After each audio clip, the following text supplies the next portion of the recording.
దేశంలో అప్రతిహత విజయాలతో దూసుకుపోతోంది భారతీయ జనతా పార్టీ. 2014లో అధికారంలోకి వచ్చిన మోదీ వరుసగా మూడోసారి నెగ్గి తమకు తిరుగులేదని చాటి చెప్పారు. 10 ఏళ్లు పరిపాలన పూర్తి చేసుకున్న బీజేపీ 2024 ఎన్నికల్లో ఓడిపోతుందని, ప్రభుత్వ వ్యతిరేకత ఖాయమంటూ చాలా మంది అంచనాలు వేశారు. అయితే వారి అంచనాలన్నీ కూడా తలకిందులు చేస్తూ బీజేపీ మరోసారి అధికారాన్ని కైవసం చేసుకుంది. బీజేపీని ఎలాగైనా ఓడించాలని పట్టుదలతో ప్రయత్నించిన కాంగ్రెస్ నేతృత్వంలోని ఇండియా కూటమి మరోసారి విఫలమైంది. ఓటముల నుంచి గుణపాఠాలు నేర్చుకోకుండా అంతర్గత కుమ్ములాటలతో ఆ కూటమి సతమతమవుతోంది.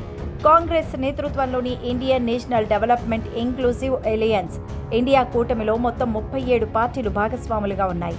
దీనిలో Congress, CPM, Aam Aadmi party, Samajwadi party, Trinamool Congress, TMK, Shiv Sena, Uddhav Thackeray, NCP, Sharad Pawar, RJD, JMM, National Conference, CPI ప్రధానమైనవి. మిగిలినవన్నీ చిన్నా చితకా పార్టీలే. ఈ కూటమి ప్రస్తుతం 10 రాష్ట్రాల్లో అధికారంలో ఉంది. మిగిలిన 21 రాష్ట్రాల్లో బీజేపీ నేతృత్వంలోని ఎన్డీఏ పాలిస్తోంది.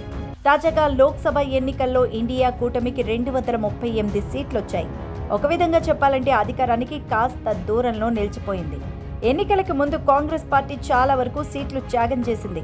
చిన్న పార్టీలైన రాష్ట్రాల్లో ఆయా పార్టీలకు పట్టు ఉంటే సీట్లను వారికే వదిలేసింది.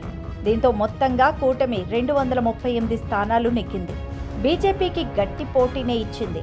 ఒక విధంగా చెప్పాలంటే బీజేపీ పరిస్థితి చావు తప్పి కన్ను లొట్టబోయినట్టు అయింది. అయితే లోక్సభ ఎన్నికల ఫలితాల తర్వాత జరిగిన రాష్ట్రాల అసెంబ్లీ ఎన్నికల్లో ఇండియా కూటమి మళ్లీ మొదటికొచ్చింది. జార్ఖండ్, జమ్మూ కాశ్మీర్ లాంటి చిన్న రాష్ట్రాలు మినహా మహారాష్ట్ర, హర్యానా లాంటి రాష్ట్రాలను గెలవలేకపోయింది. పైగా మహారాష్ట్రలో దారుణంగా ఓడిపోయింది. కూటమిలో విభేదాలే ఓటమికి కారణాలనే టాక్ కూడా నడుస్తోంది. పైగా కూటమికి కాంగ్రెస్ నేతృత్వం వహించడంపై మిగిలిన పార్టీలు అసంతృప్తిలో ఉన్నాయి. టీఎంసీ అధినేత్రి మమతా బెనర్జీ ఈ విషయాన్ని బహిరంగంగానే చెప్పేశారు. అవసరమనుకుంటే తాను నేతృత్వం వహించేందుకు సిద్ధమంటూ మమత ప్రకటించారు. మరోవైపు పార్లమెంట్లో అదానికి వ్యతిరేకంగా ఇండియా కూటమి పోరాడుతోంది. అయితే ఇందులో టీఎంసీ, సమాజ్వాదీ పార్టీ పాల్గొనట్లేదు. దీన్ని బట్టి కాంగ్రెస్ వైఖరి పట్ల ఈ 2 ప్రధాన పార్టీలు హ్యాపీగా లేవని అర్థమవుతోంది. పశ్చిమ బెంగాల్, ఉత్తరప్రదేశ్ ఎన్నికలు ఈ 2 పార్టీలకు అత్యంత కీలకం.